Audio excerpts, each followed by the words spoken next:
Provinsi Sumatera Selatan kembali mendistribusikan vaksin COVID-19 produksi Bio Farma untuk 17 kabupaten kota dari gudang vaksin Dinkes di kawasan Sekip. Total 30.950 vial vaksin yang didistribusikan, tiap vial berisi 10 dosis.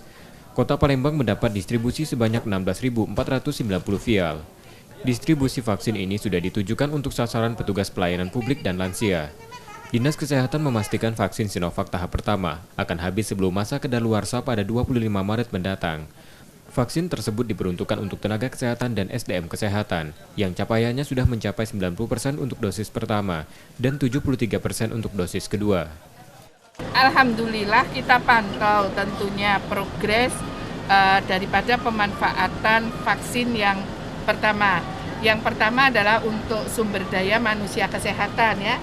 Dan penunjang. Nah, itu sudah terserap 90% untuk dosis pertama. Dosis keduanya sudah 72%. Dan insya Allah tidak ada yang kadaluarsa karena sudah kita pantau kemarin di KKP kita manfaatkan optimal untuk vaksinasi satu kelompok. Sumsel berupaya mempercepat vaksinasi tahap kedua untuk petugas pelayanan publik dan lansia. Hingga 16 Maret 2021, capaian vaksinasi di Sumsel baru mencapai 9,97% dari 439.000 sasaran. Sedangkan vaksinasi lansia baru 1,9% dari 720.000 orang.